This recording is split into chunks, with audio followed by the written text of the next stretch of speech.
This is the S2G podcast, where we share conversations that help us understand how to scale the food, agriculture, oceans, and energy transitions. I'm your host, Tanya Bakritzes.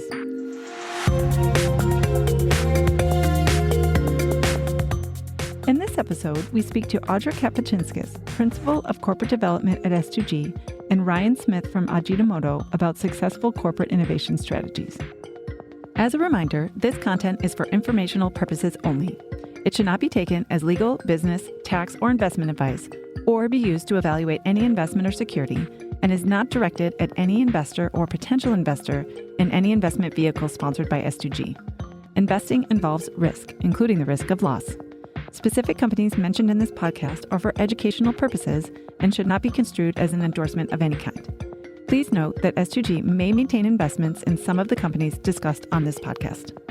For more important information, please see s2gventures.com/disclosures. As investors in the climate transition, we believe that industry stakeholders play a key role in enabling impact at scale.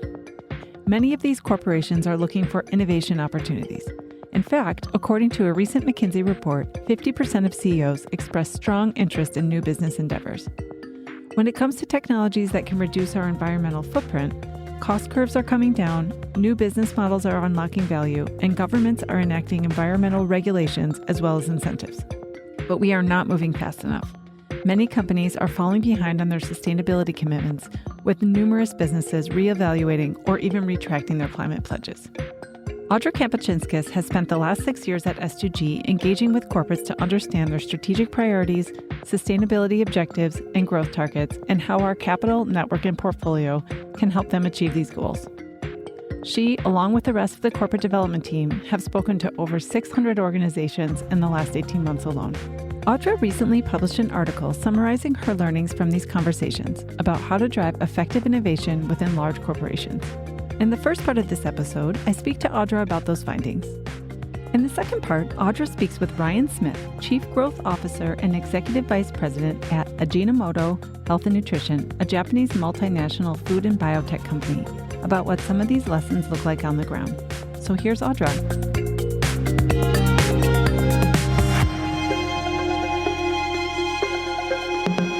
I'm Audre Kapacinskas. I'm a principal here on the team, and I lead corporate development.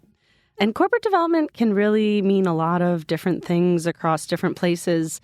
What we think about is, broadly speaking, ecosystem engagement. How do we engage with a whole network of corporates, investors, nonprofits, trade associations, other groups to really support the transitions that we're investing behind? So exciting. I'm always in awe of how much you know about all the sectors that we work in. So excited to dig into it here. Yeah, it's really fun. I joined the firm 6 years ago, and then it was just an idea. Like, hey, corporates even talk to us. Can we be relevant to them?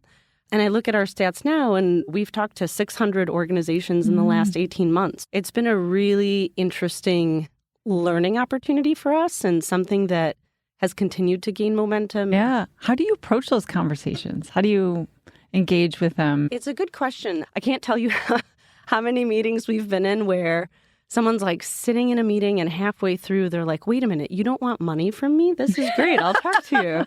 I legit want to understand what you're thinking about. So for us, we go into these meetings thinking about the long term. Mm-hmm. So for the person across the table, we're trying to understand, what are they trying to accomplish? What is the business trying to get towards?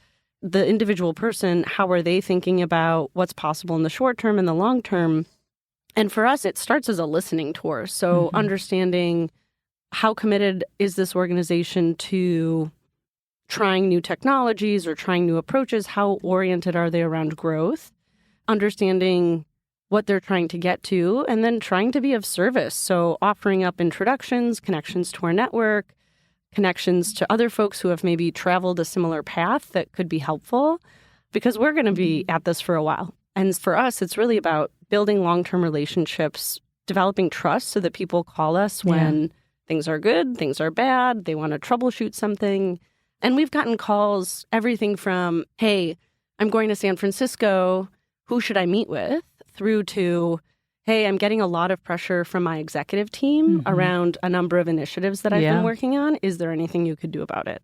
So it's been really interesting, and I think that's a testament to the trust that we've built over time and hopefully our orientation as a value-added partner. Tell a little bit more about what is the value of these relationships to the corporates, but also to S2G in our portfolio. Yeah, for sure. I think for the corporates, the more I meet with folks, the more you realize everyone is just so busy and you get so buried in your world. We do too here at S2G. You go so deep and you're so focused on the thing in front of you. And very often when we think about growth initiatives or innovation initiatives, sustainability transitions, you can't do it alone, and you really need a broader set of stakeholders that you're working with and comparing notes with. And so I think for our corporate partners, the value that they see is our ability to have more of a bird's eye view than maybe they have on a day-to-day basis. For sure, they are deep domain experts in the sectors that they operate in.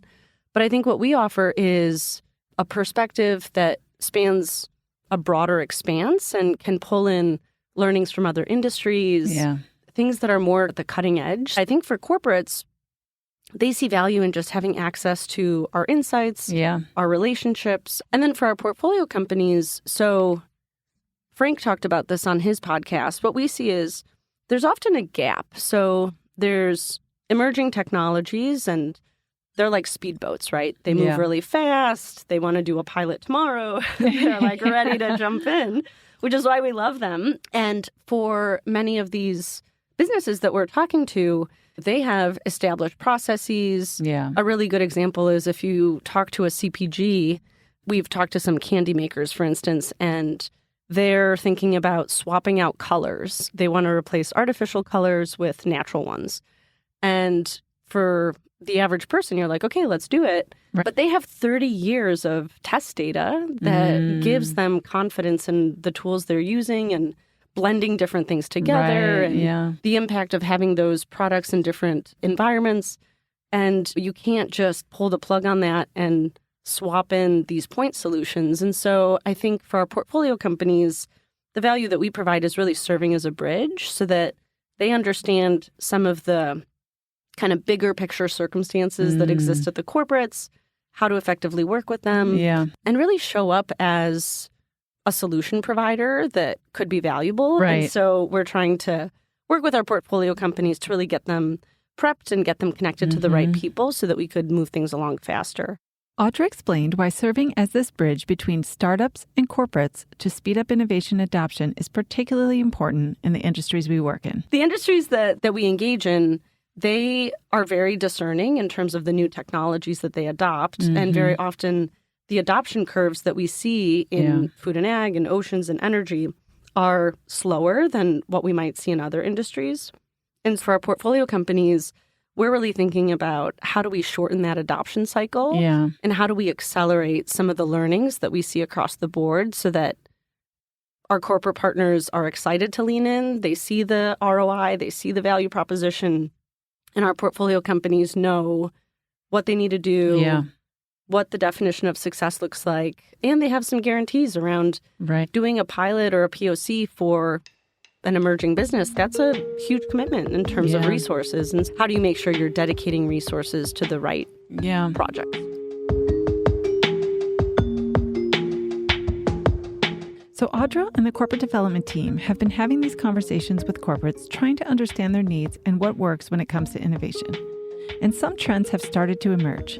Audre walked me through some of these effective strategies that she has grouped into 5 lessons from the field. The first is the importance of people, structure, and culture. The second is the need for clear strategic direction. The third is around leveraging distinct advantages of the business. The fourth is integrating innovation initiatives with a long-term view. And the fifth is embracing new business models. So let's start with number 1. You teed up the first one, which is having the right people and compensating them in the right way. Can you say more about that or give any examples of a corporate that's doing it right? Yep. Yeah, definitely. I think this is honestly the biggest thing. If you don't have the right people and the right seats on the bus, you're really going to struggle. And especially when you think about this in the context of CEO turnover is the highest that it's been in several years.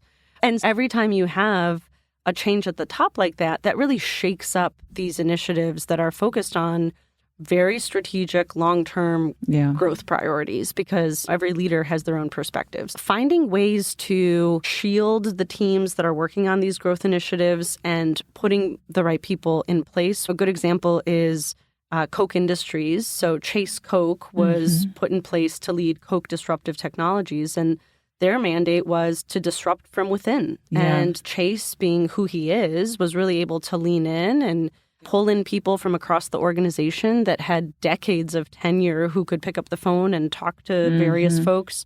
And I think they've seen really solid results in terms of diligence insights that they've gotten. They've identified new use cases for some of the emerging technologies that they've looked at based on the business unit feedback that they've received. And they're able to effectively lean in and scale some of the solutions that they see as real opportunities to generate value for their firm. So I think it's empowering the lead and putting someone in a lead position that can effectively work across the organization. And then also making sure that executives are aligned and that there's real incentives. Like Mars, they have executive pay that's linked to sustainability metrics. And I think that incentives drive people. And you need to understand what people are being incentivized by across multiple levels of the organization. Small tangent, but I am curious your perspectives on the specific Chief Sustainability Officer. Is it changing? Where do you see that heading? I think it's a huge thing, honestly. An interesting trend that we've been seeing is several years ago, a Chief Sustainability Officer was like its own position on the side. And increasingly, we've seen the Chief Sustainability Officer position integrated more into finance as well as procurement and supply chain. Like Albertsons recently did that, and a number of others. Pepsi, for instance, they have a Chief Sustainability Officer, but they have a finance lead that's really leaning into assessing the ROI of these different engagements that they have. And honestly, when you peel it back, a Chief Sustainability Officer is really thinking about resilience in the supply chain. And at the end of the day, you need finance and you need a supply chain to show up and think holistically about, okay, what are all the inputs that we're using? How do we get access to them? And to take a broader view of what risks exist across the supply chain. I think going to a conference like GreenBiz, I feel like that is like the mecca for a lot of these folks. I was there in February, and I think there's just a ton of momentum. I think right now, heads of sustainability are feeling a lot of pressure. 2030 is coming up, and there's a lot of metrics that have been put in place that are really hard to meet. And you're seeing that some of these metrics are being recast or reassessed. And we've had a number of conversations around that. Hey, are people pulling back, or is the market changing? And I think what has been shared is that 10 years ago when these commitments were made, we weren't really sure how we would get to where those commitments were. And now these businesses have been working at this for a while. And even though they might not have an answer to exactly how they'll get there, they're closer and they have a better sense of what it'll take. And so I think some of the recalibration we're seeing today is just level setting on what's realistic, which I think is healthy for the environment.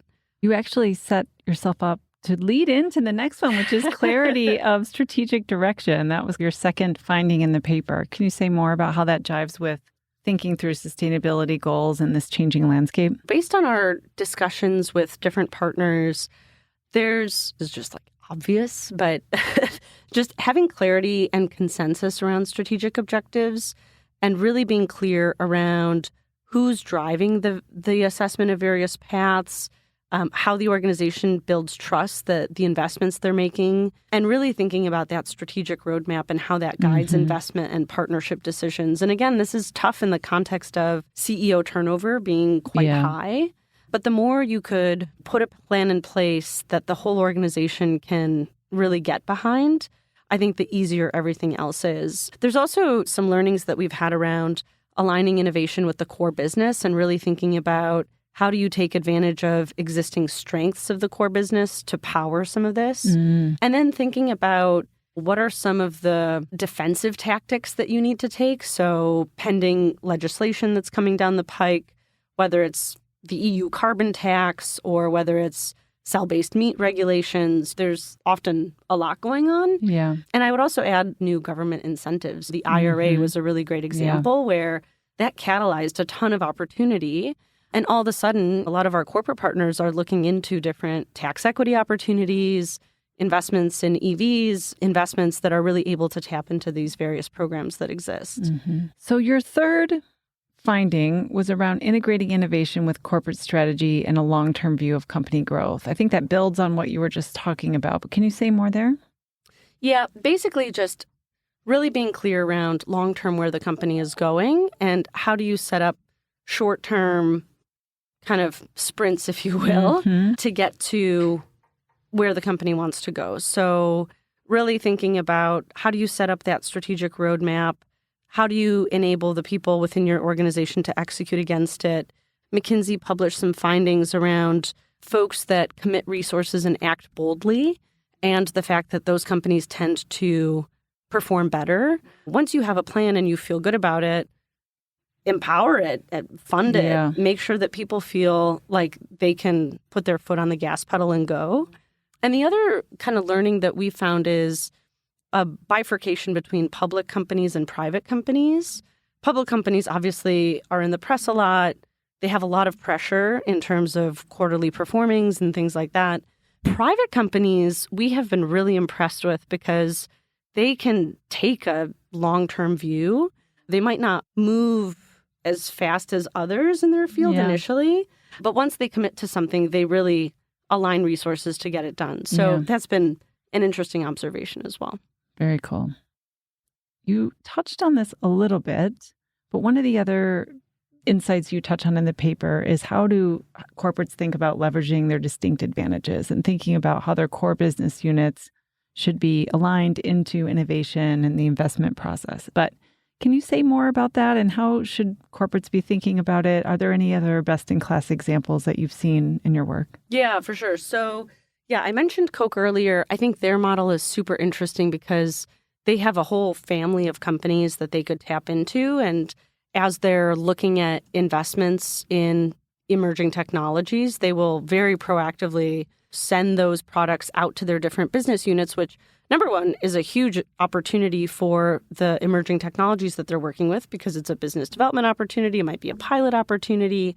As I mentioned, there's often use cases that get identified that previously may not have been on the roadmap for that emerging technology. I think Coke is a really efficient model where they really take advantage of their entire structure as an organization and the expertise that exists within it, and they respect their employees and want feedback. And so I think that's just a model that we really appreciate. And as a partner, we really appreciate it because we'll often go to them and ask for diligence questions and things like that. Another model that might be worth flagging is another business that we work with is Rich Foods. So they have a CVC that they've stood up, but that is also paired with an external innovation team. And so under kind of a single umbrella, they'll have people that are looking for technologies that were developed externally that they are considering investing financial resources into. But simultaneously, they have another team that's integrated into these various business units and looking for very specific types of technologies or types of capabilities that could layer into what the various business units are looking to do. So there's a real commercial benefit there to the innovation ecosystem. And in the best cases, these emerging technologies could tap into both sides, get a check, get them on their cap table, and then also work with the various business units. Yeah.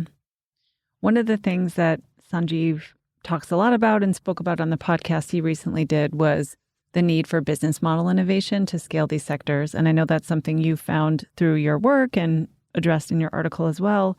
Can you talk a little bit more about that from the corporate perspective and what are you seeing that's successful? Yeah. Over time, I think people have gotten much more comfortable with new business models. And we're seeing a lot of this. So like in the insurance industry, for instance, you've seen the rise of parametric insurance, which obviously relies on proprietary data sets and a different way of thinking about managing risk. In other instances, we're thinking about how do you enable more capital efficient models. We've had a number of conversations around hardware as a service. Our special opportunities team is spending some time on that, actually. But you also see in the SAF market today, that's another good example. SAF stands for Sustainable Aviation Fuel. We've been talking to a number of different players across that value chain. And in the market today, like there are demand signals that this will be an opportunity, but you're caught in this chicken or egg situation where there's questions around financing, there's questions around offtake agreements and guarantees and multi-year agreements.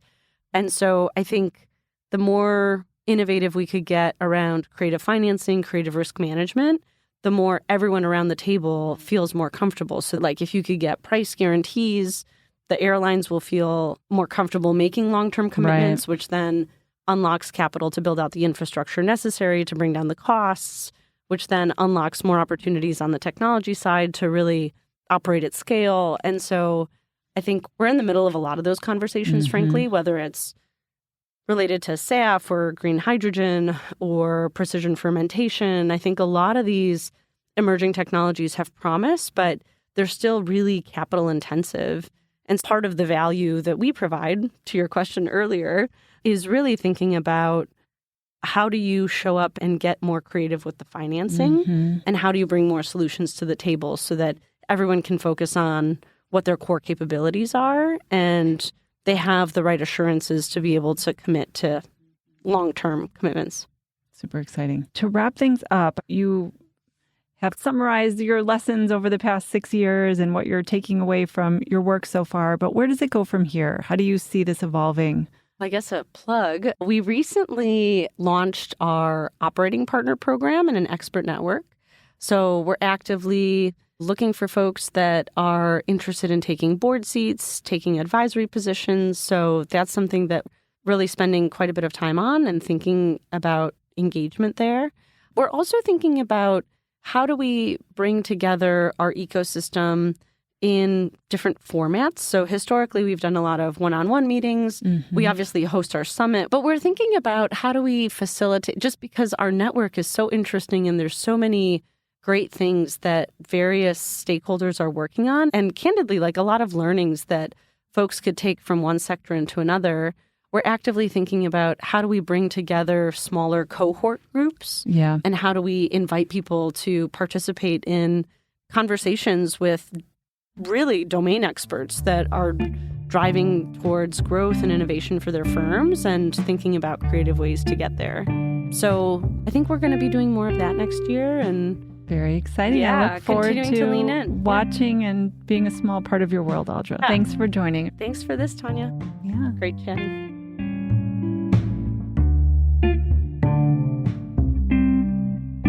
Audre spoke about the trends the corporate development teams see when it comes to successfully fostering and scaling innovation. Check out her article on our website for more on these lessons, along with some great examples. But we thought it would be helpful to take these findings and see what the implementation might look like. So Audre sat down with Ryan Smith, Chief Growth Officer and Executive Vice President at Ajinomoto, to discuss how he and the company approach and promote innovation from within the organization. Ajinomoto is a Japanese multinational food and biotech company which specializes in amino acids. A number of our portfolio companies have partnered with them to help power their innovation objectives. Ryan, welcome. Thank you so much for coming to S2G and recording this podcast with us. So to start, I would love for you to tell us a little bit more about Ajinomoto and your role there. Yeah, first of all, thank you for having me. The history of Ajinomoto starts with one scientist over 100 years ago and the discovery of umami, our fifth taste, which is really a remarkable journey the company has been on in terms of the foundation of taste, moving it to our slogan of eat well, live well. Ajinomoto is the world's largest producer of amino acids, and now we operate in over 34 countries, 35,000 employees, publicly traded on the Nikkei Stock Exchange with a turnover of around $9 billion. So I've been at Ajinomoto for 7 years. And I wear these really two distinctive hats. One is as the Chief Growth Officer and the other as the Executive Vice President. So as Executive Vice President, I have P&L responsibility for North America, looking after our B2B ingredient business focused on taste, texture, with some of the world's largest CPG, food service, and distributors who basically get our ingredients and into the overall value chain of CPG or food service. That's the day-to-day job. And then the other job is this constant search for growth. And so one of the things that we're focused on, and specifically my role as Chief Growth Officer, is whenever you have a conversation with somebody, whether it's a friend, a family member, or a colleague, they always ask you, what's new? And that's really our platform in terms of the way we want to engage with our employees and the way that we want to engage with our customers. So I think it'd be great to share a little bit of your journey to get here. What's your experience in the food space? I started out with a degree in print journalism from the University of Illinois, because I think that's really normal in terms of what people might do. At the time I was working for Meijer, they were opening up their first store in Champaign. And so upon graduation, I had two things that I could do. I could become a newspaper reporter in a dying industry, print media, back in 1996. Or go into more of a management role with Meijer in store operations. So I quickly became the person they would send to Kokomo, Indiana, to Lafayette, Indiana, to fill in the blank, because something was going a little bit askew and try to maybe get things heading in the right direction. Along the way, I met some people from the Coca-Cola company, and they said, how would you like to have not as many nights, weekends, holidays? I said, oh, that sounds great. Turns out you work just as many nights, weekends, and holidays in the world of CPG. But that taught me things that I didn't know in terms of this food ecosystem, a brand. And what do you do with one of the world's most powerful brands? And then along the way, a friend of mine went to AB Mauri, which is part of Associated British Foods, the George Weston's group, and said, I know you don't know anything about this ingredient space, but what do you think?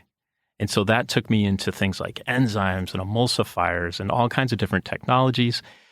And before joining Ajinomoto, I was with the Kerry Group. So I've had the opportunity now probably for almost 30 years to be in some sort of deliverable. That's this food ecosystem. And while it doesn't often get talked about, it's a consistent business. We all need to eat and drink. And it's one that's gone through all kinds of different evolutions. And it'll be fun to see what's next. Ajinomoto has been in the industry for decades and decades. How are you all thinking about growth, and how are you thinking about future-proofing your business? Yeah. The two very distinct ways, and that might surprise you. The first one is we have these three pillars that we are obsessed with. The one is our employee experience. We really believe that if we treat each other well, the next pillar is going to come in, which is the ultimate in customer centricity. Then that should drive us in terms of a pioneering spirit. So you go back to the discovery over 100 years ago of umami by one scientist who then created a business model out of it.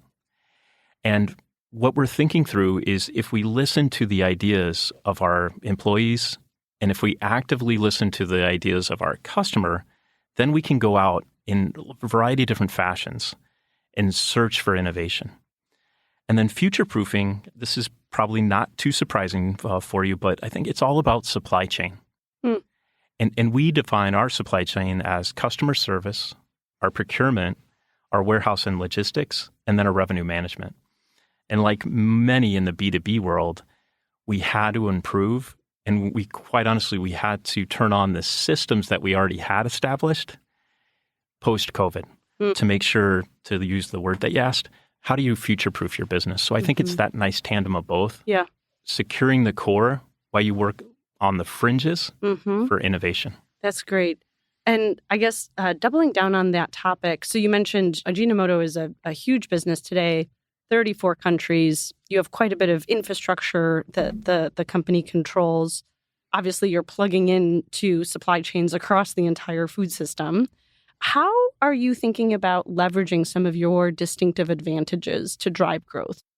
The first thing that we have, and I'll just go back to it in terms of the customer intimacy, when you can be at the table with some of the world's largest CPGs and you're meeting with their chief innovation officer and they are walking you through, this is what we presented to the board last week, should be listening and paying attention. And then if we could tie that back into the scale that a company like Ajinomoto brings, that's where things get interesting.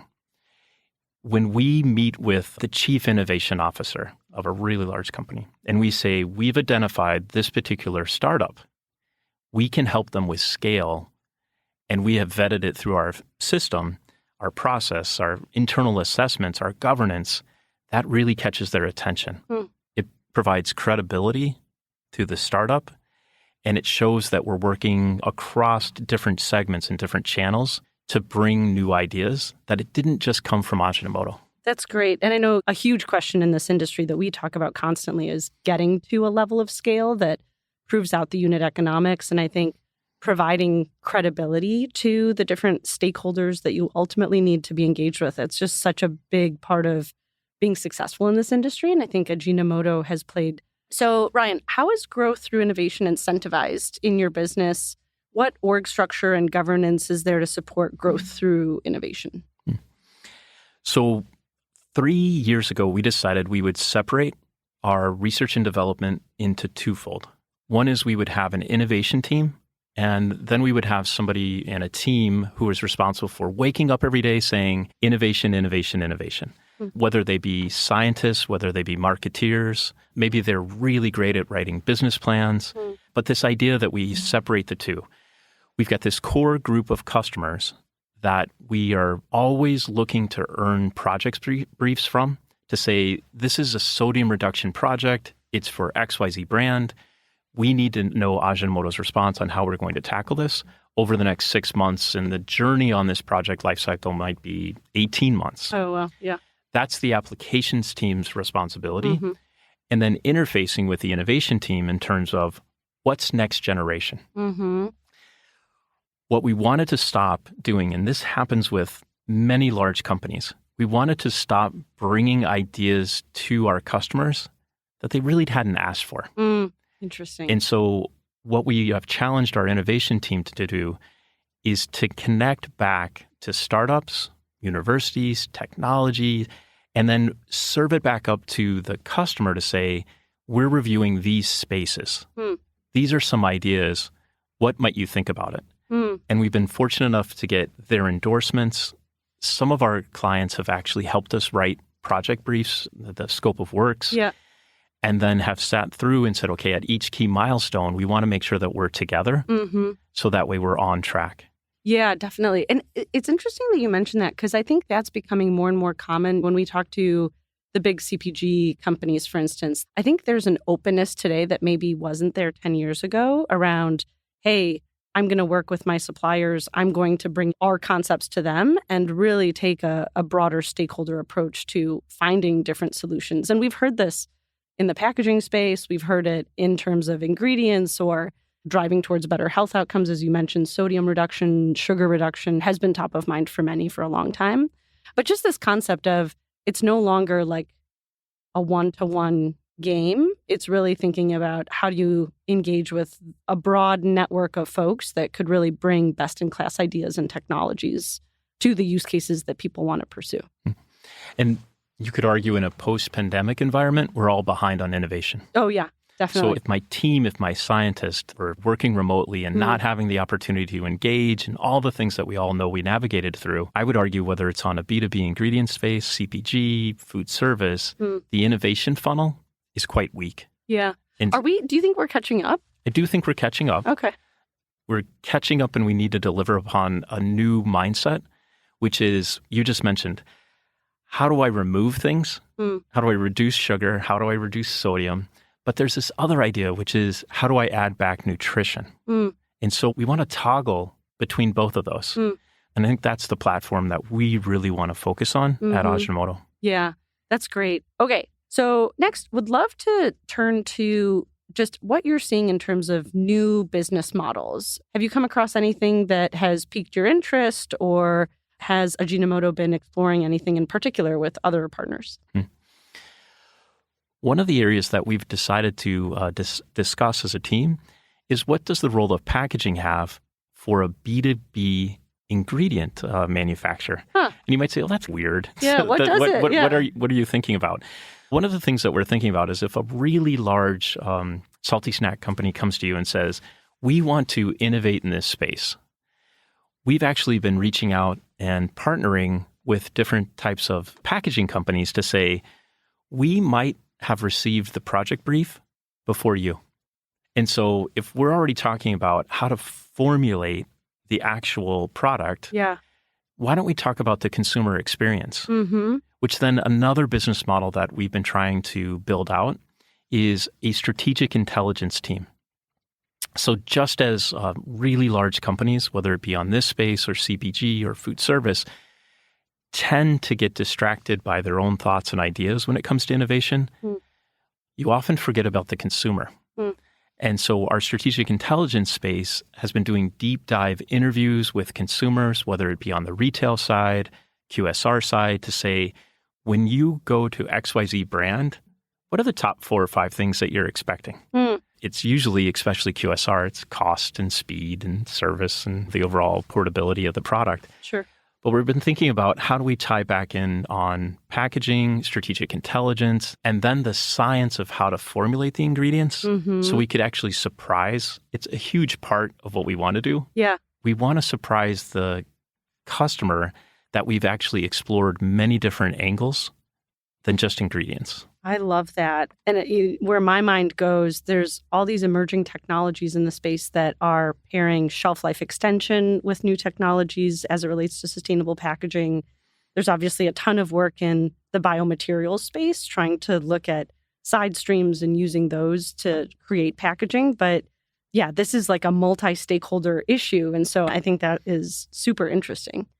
Okay, last question. What lessons learned can you share with other business leaders? I've been leading organizations probably since I was 21, which is frightening. The lessons that I would have are probably more of earned mistakes as you progress through your leadership journey. But the first one that I would share is it's okay to be transparent. Sometimes leaders believe that there's a certain distance that you might have in information sharing. But I think whatever generation you lead doesn't matter. There's just simply thinking about how transparent is this organization. You hear words that are thrown around culture and purpose, but really what they're looking for is, can I trust this team to do the right thing? One of the things that I would communicate to the leaders that I have a chance to interact with is, if I walk up to you in a factory setting and you tell me, Ryan, I didn't know that, that means I've failed. I haven't done a good job because I should be communicating the vision, the goals of the organization. I'll go back to those 3 pillars: employee experience, the customer centricity, and then the pioneering spirit. And if we just bucket our activities into each one of those and then provide back the why. Why are we doing this? What is the focus? And what do you hope to deliver against? Then all of a sudden you create momentum. And momentum is an amazing thing that's really hard to stop. Yeah, going back to first principles. Correct. Yeah, that's great. We hope these discussions can help engage more stakeholders, spark a broader conversation around successful strategies to drive innovation, and help us understand how to be a better partner in achieving bold climate objectives. We welcome any feedback and invite more collaboration in this effort.